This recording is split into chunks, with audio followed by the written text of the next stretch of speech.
आमाच्या विशेष बुलेटिनमध्ये आपलं स्वागत आहे. पाहूया विशेष बातमी.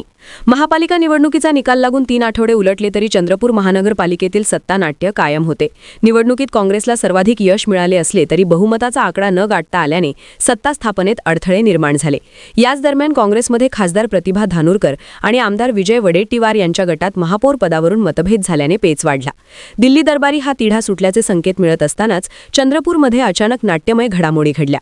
उद्धव ठाकरे यांच्या शिवसेना उबाठा गटाने भाजपला पाठिंबा देण्याचा निर्णय घेतल्याने संपूर्ण समीकरण बदलले.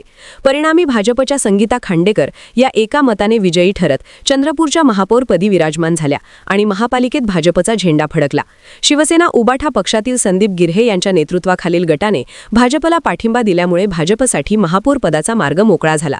काँग्रेससोबतची चर्चा फिसकटल्यानंतर स्थानिक पातळीवर उबाठा सेनेने भाजपसोबत जाण्याचा निर्णय घेतल्याचे सांगण्यात येते. महापौर पदाच्या निवडीनंतर सत्ता वाटपाबाबतही चर्चा सुरू झाली असून भाजप आणि शिवसेना उबाठा यांच्यात महापौर पद 2.25 वर्षांच्या 2 टर्ममध्ये वाटून घेण्याचा फॉर्म्युला ठरल्याची माहिती आहे. तसेच शिवसेना उबाठा पक्षाचे प्रशांत दानव हे 5 वर्षांसाठी उपमहापौर राहतील, तर स्थायी समितीचे अध्यक्षपद पहिल्या आणि 4थ्या वर्षी उबाठा सेनेकडे राहणार असल्याचे बोलले जात आहे.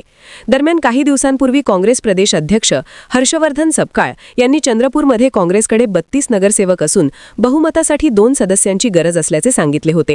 शिवसेना उबाठा आणि वंचित बहुजन आघाडीने काँग्रेसला पाठिंबा द्यावा यासाठी चर्चा सुरू असल्याचेही त्यांनी स्पष्ट केले होते. परभणी महापालिकेत मात्र शिवसेना उबाठाला काँग्रेसच्या पाठिंब्याची गरज असल्याने जे इथे होईल ते तिथेही होईल असे सपकाळ यांनी म्हटले होते. असे असतानाच भाजपसोबत कोणत्याही परिस्थितीत युती करू नये अशी सूचना उद्धव ठाकरे यांनी स्थानिक नेत्यांना दिल्याचे सांगितले जात होते. मात्र चंद्रपूरमध्ये प्रत्यक्षात भाजपसोबत युती जाहीर झाल्याने या निर्णयावर उद्धव ठाकरे आगामी काळात काय भूमिका घेतात याकडे राज्याचे लक्ष लागले आहे. आमा चॅनलला लाईक करा, बातमीला शेअर करा, सबस्क्राईब फॉलो करायला विसरू नका.